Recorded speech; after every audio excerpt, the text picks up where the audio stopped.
Alhamdulillah, wassalatu wassalamu ala rasulillah wa ala alihi wa sahaba.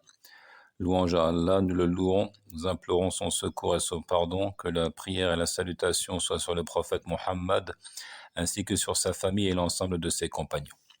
Donc nous reprenons le commentaire des nawaqid de l'islam, des annulatifs de l'islam.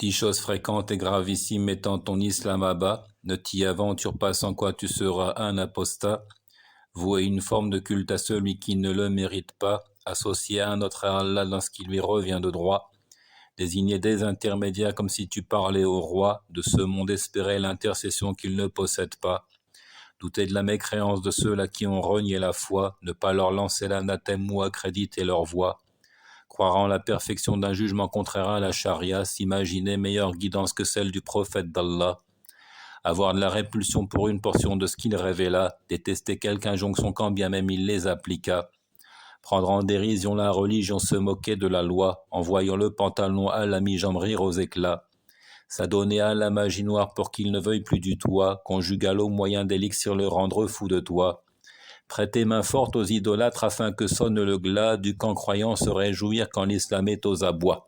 Nous sommes arrivés ici.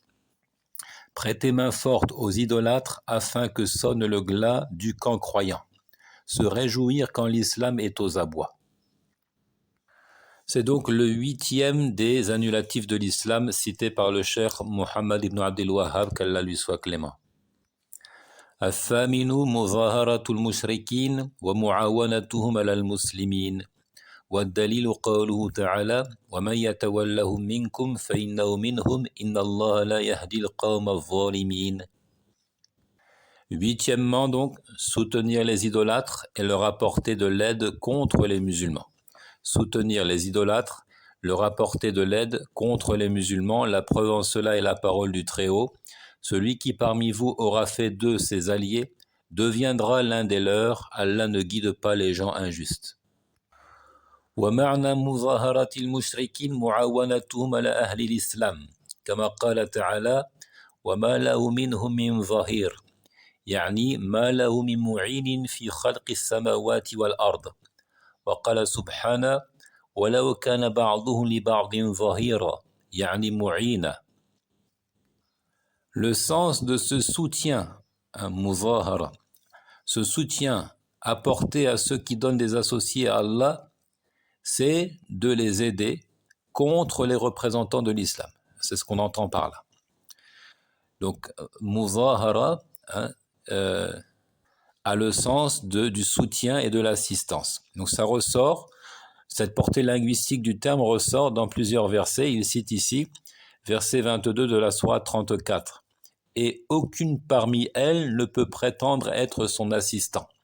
C'est-à-dire, aucune parmi les fausses divinités ne peut prétendre être l'assistant d'Allah dans la création des cieux et de la terre.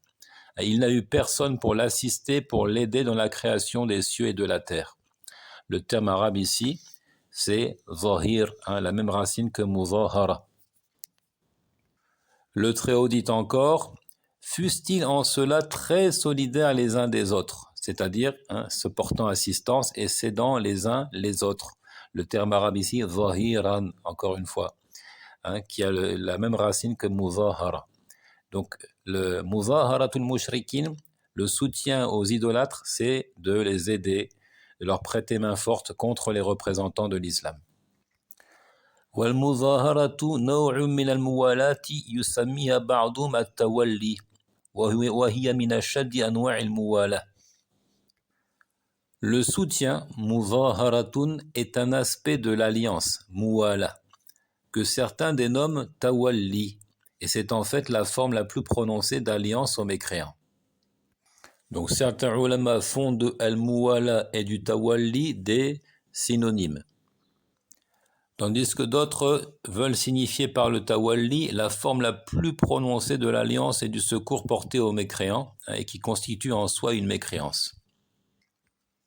وهذه المسألة من المسائل الدقيقة التي اختلف في حكمها أهل العلم فمنهم من جعل كل معاونة للمشركين على أهل الإسلام ردة وخروج من الدين ولو كان ذلك لضرورة لأن ضرورة حفظ الدين أعظم الضرورات لأن ضرورة حفظ الدين أعظم الضرورات واستدلوا بعموم قوله تعالى ومن يتولهم منكم فإنه منهم. Donc cette question-là, ce point, relève des subtilités, des questions de religion pointues et précises.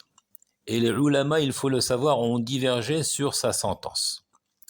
Certains, un premier groupe donc, a considéré comme une apostasie toute assistance portée aux idolâtres contre les adeptes de l'islam. Toute assistance, quelle que soit sa proportion, portée aux idolâtres contre les adeptes de l'islam est, pour ce premier groupe d'érudits, une apostasie.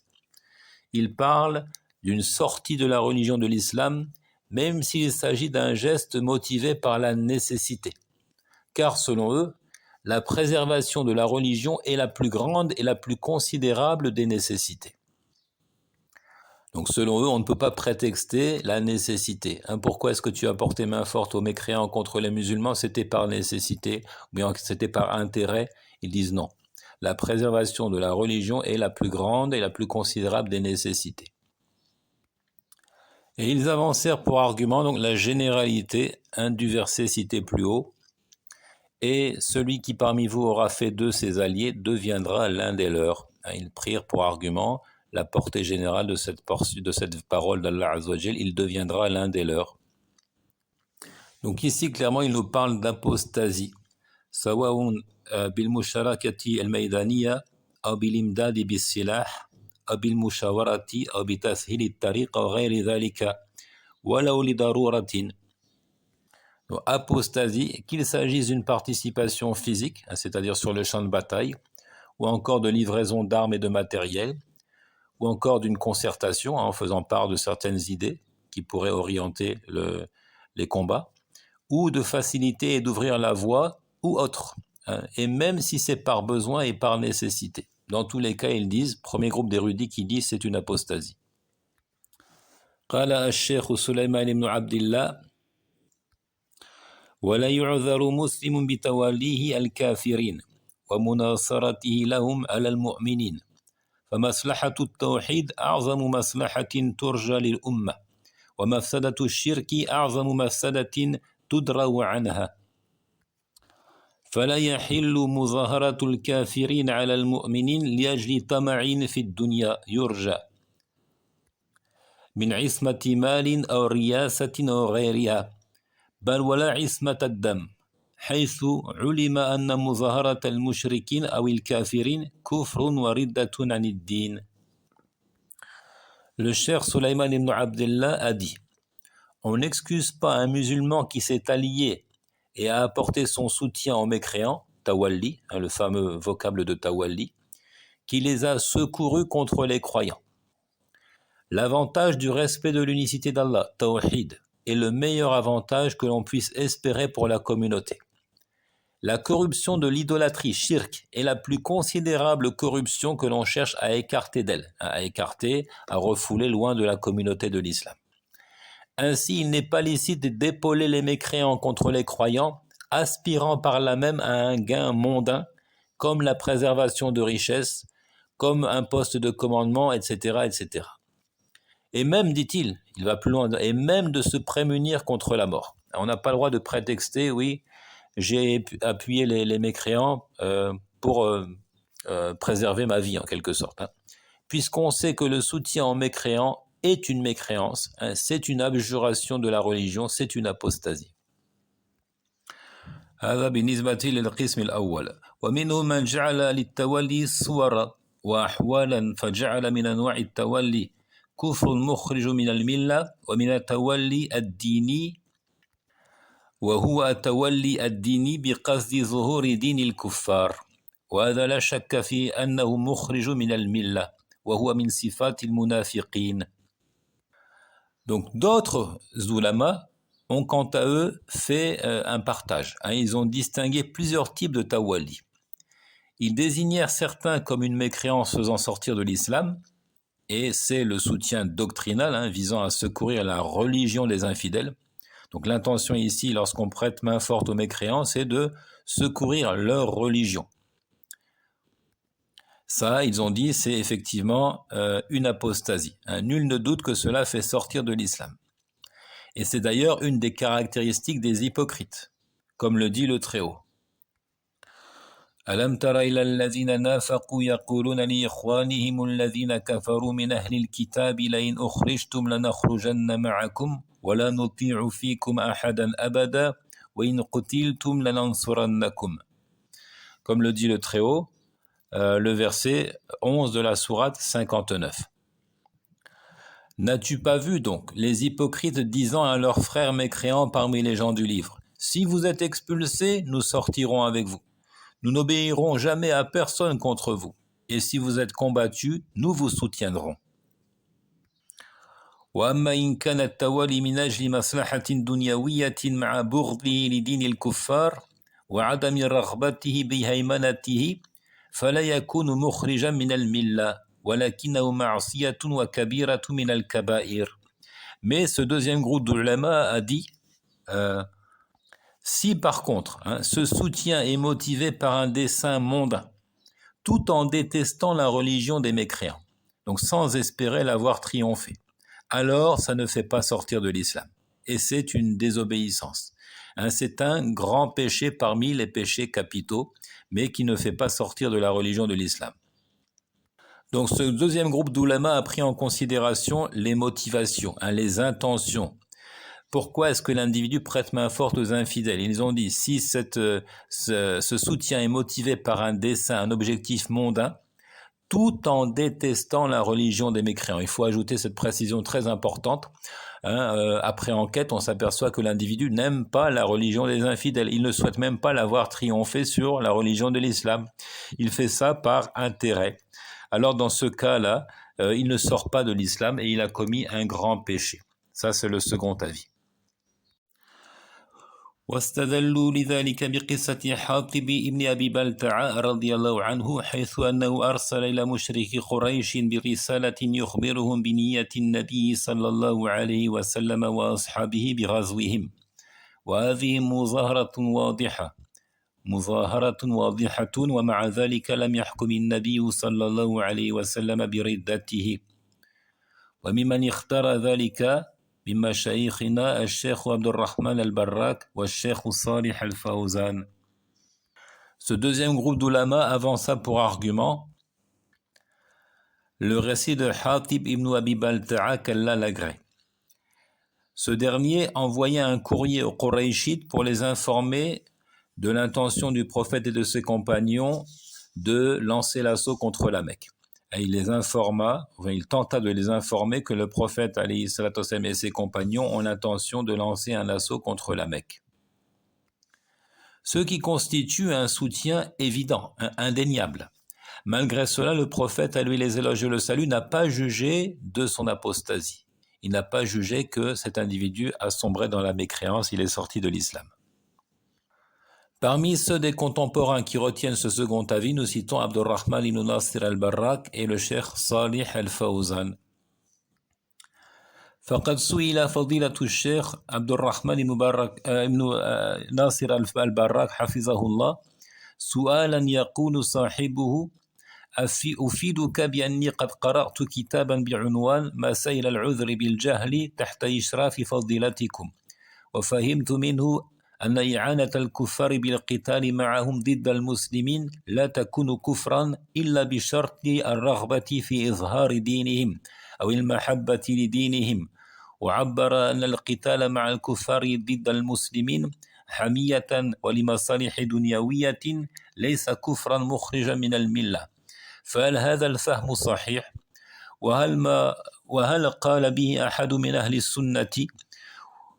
وما رأي فضيلتكم في اشتراط ما ذكر أعلاه للحكم بتكفير من قاتل المسلمين مع الكافرين. Donc le cheikh Abdurrahman ibn Nasir al-Barrak fut questionné. On lui posa la question suivante. Je vous informe que j'ai lu un ouvrage intitulé Masailul Udhri bil Jahli, écrit et édité donc sous votre supervision. Le cheikh a supervisé ce travail, même s'il n'en est pas l'auteur. Il dit, j'en ai compris que l'assistance aux mécréants en combattant avec eux contre les musulmans n'est pas une mécréance, sauf à la condition qu'on aspire au triomphe de leur religion, et qu'on voue de l'amour à leur religion. Donc celui qui pose la question dit « J'ai compris de tout cela que ce n'est pas une mécréance, sauf si on aspire à la manifestation de leur religion, au triomphe de leur religion, ou qu'on voue de l'amour à leur religion. » L'auteur a exprimé que la lutte armée en compagnie des mécréants contre les musulmans, par esprit tribaliste ou pour des avantages mondains, n'est pas une mécréance faisant sortir de l'islam. Cette compréhension est-elle exacte ? Un des oulémas traditionnalistes a-t-il avancé cet avis ? Quelle est l'opinion du cheikh sur la condition citée plus haut afin d'excommunier celui qui combat les musulmans aux côtés des mécréants ? Quelle est la réponse donnée ? الجواب الحمد لله والصلاة والسلام على رسول الله وبعد فلا شك أن أسباب مظاهرة بعض الكافرين على بعض المسلمين تختلف فتارة يكون الباعث بغض الإسلام وأهله وتارة يكون عن رغبة في مصلحة أو رهبة من ضرر يلحق بهذا المظاهر ومعلوم أنه لا يستوي من يحب الله ورسوله ودينه ولكن حمله غرض من الأغراض على معاونة بعض الكفار على بعض المسلمين لا يستوي هذا ومن يبغض الإسلام وأهله وليس هناك نص بلفظ المظاهرة أو المعاونة يدل على أن مطلق المعاونة ومطلق المظاهرة يوجب كفر من قام بشيء من ذلك لأحد من الكافرين. Donc le cheikh a répondu, louange à Allah, que la prière et le salut soient sur le messager d'Allah, suite à quoi, nul doute que les raisons du soutien à quelques mécréants contre quelques musulmans diffèrent. Quelquefois, la motivation est la répugnance pour l'islam et ses adeptes. D'autres fois, c'est pour un intérêt ou pour échapper à une nuisance qui pourrait toucher l'individu qui apporte son aide.